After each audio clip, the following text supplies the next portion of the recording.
What's up, everybody? It's Concrete Zebra with Craftmaster Productions and Studio1Tutorials.com, and today we're going to be going over a little pro tip on how I use Melodyne to extract melodies and chord arrangements and just kind of fatten up samples. Let's go.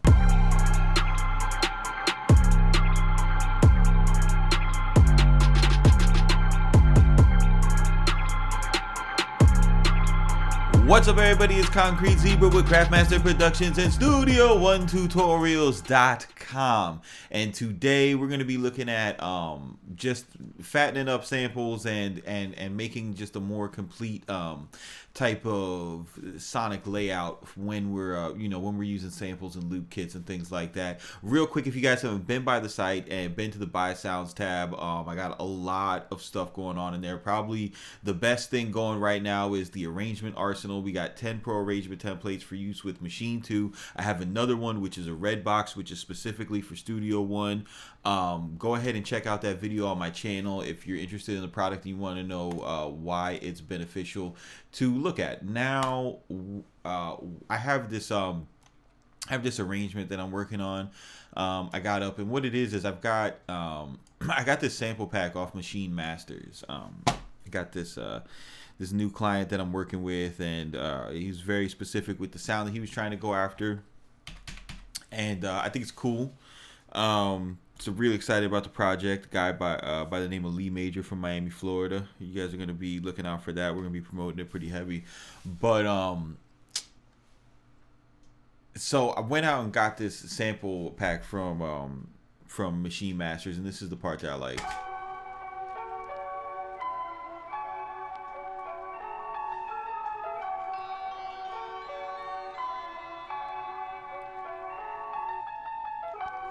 And that's very cool. There's nothing, there's nothing wrong with that by any means. I mean, I could, if this was like a type beat that I was just gonna put up on internet that just for promo that I know would probably get ripped and put on other people's SoundClouds, I would probably stop there. But because this is something something that I'm trying to create specific for an artist, I'm going the extra mile. So the first thing that I did was, and I've talked about this before, whenever you're using samples, especially when you're rolling off the top, you can hear a lot of the upper frequencies are gone from this. You want to add some type of texture. So I went into Nexus, and I just random pad from an expansion, and I added this on top.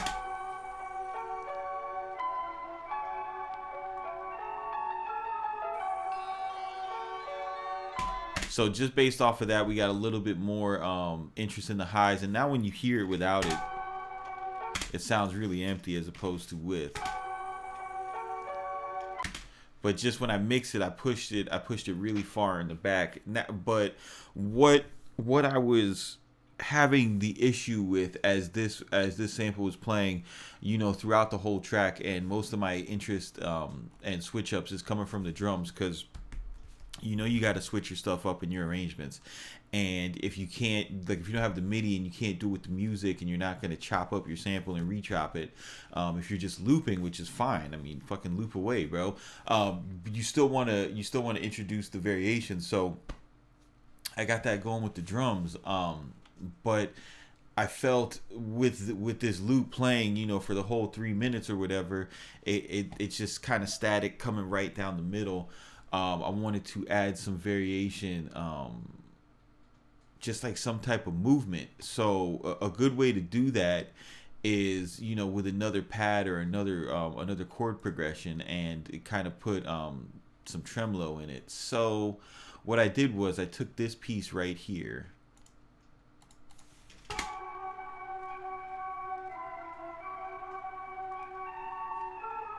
and I wanted to get the notes from that.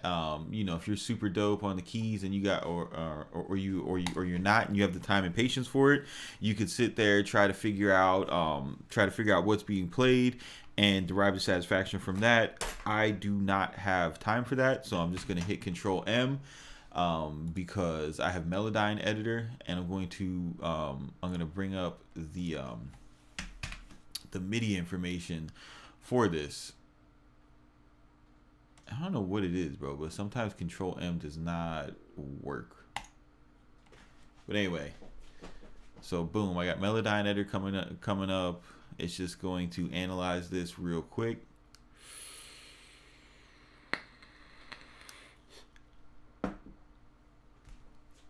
Pardon my vape clouds.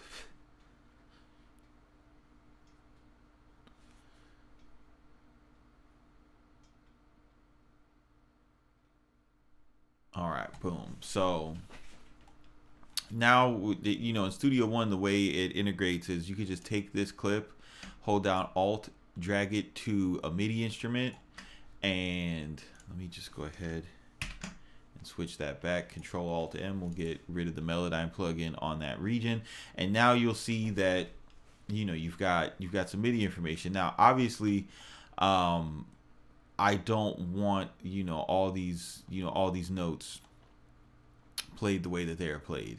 So what I do when I do this, because a lot of times, and this is great when you get those sample packs that have the stems, because you're gonna have, like, there's reverbs and delays in there, and Melodyne will notice that information, and it'll translate it as individual notes. But if you see the same notes repeating over and over again, you can pretty much just chop them short, and then where a new set of notes, like I'm recognizing this is a chord right here, where a new set of notes occur, you just drag these over and start to build out your chord progression. So this looks like it was probably held. All right. And then I'm not going to sit here, you know, and worry and make like a big deal, you know, try to find the exact chords situation that was happening here, because all this is going to function as is this is going to be something that's a little bit lower in the mix that I can modulate through a tremolo and just give us some more interest in the background of our soundscape, right? So now that I got this, oops. All right, now that I got this, I'm going to go ahead and duplicate it. Just press D. And I have a patch pulled up. This is you guys aren't going to have this. This is a custom patch that I was working on. And it's just this cultic sample. And if we listen to it by itself, you get this.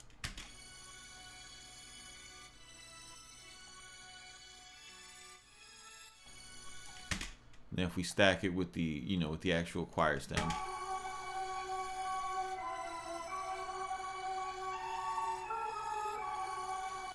All right, so what that's doing again is that's giving us a little bit more information in the highs, which is where a lot of this sample is lacking. And if you want to take a sample again that's been filtered and you want to make it just a little bit more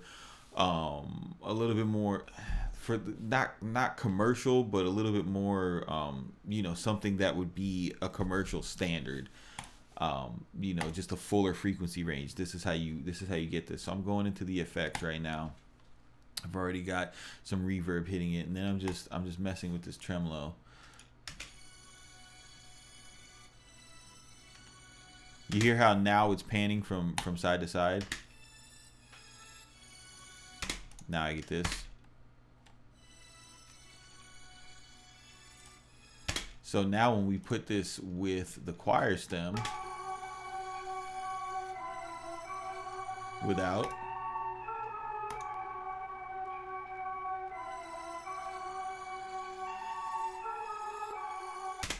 and that's going to make a big difference, because the pre-hook to every chorus in this song, I have this choir stem as the main as the main melodic force. So if we play it without the stack, we get this.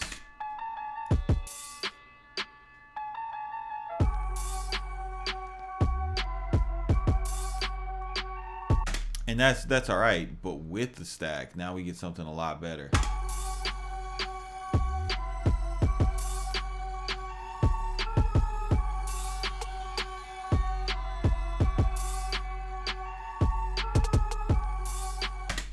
So it's a lot. It's a lot more interesting. There's a lot more movement, and I'm just gonna go ahead and I'm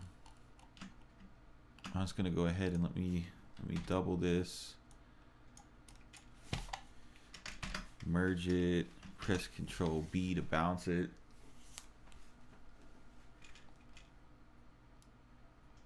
Yeah, there it is right there. Yeah, for some reason, Omnisphere, whenever it always cuts off like the beginning of the first bar. So I always make sure that I have two copies of the pattern just loaded up so that so that you can go ahead and not have to deal with that. But yeah, I've been talking about this on the main site on studio1tutorials.com for you guys that don't have memberships. I'll a lot more when I'm dealing with Studio One. A lot more I am just dealing with the audio of these different pieces. Like as soon as I got something sounding cool, I just bounce it down into audio and work with that. And it's a pretty cool workflow. It gives you kind of like a sense of finality when you have just audio to work with. And then if you want to change something, then rather than going into the VST and turning knobs, you have a whole different set of parameters to work inside of when you're manipulating audio. And what that has been able to to give me is just a different facet of my sound that I wasn't taking advantage of before. Just simple workflow tips like that can change your beats. So now when we go ahead and we play this, we have the we have the Nexus texture going on. You just go ahead and Alt M that, Control B it. Now that we have the Nexus texture, and we have that Omnisphere texture, taking up those high frequencies and just adding more content into that upper register, even though we're doing it at a volume that's super subdued. You get more of a glossy type of feel to this track, which when you could take a dirty sample, right, but still put a gloss on top of it, that's where you get into stuff that's really high art. So we'll just go ahead and take a listen to this.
man. So this is Concrete Zebra with Craftmaster Productions. Don't forget to stop by Studio One Tutorials and pick up Arrangement Arsenal. It's gonna make you fast, boy. Keep it simple, don't be basic, and we'll see you on the next one.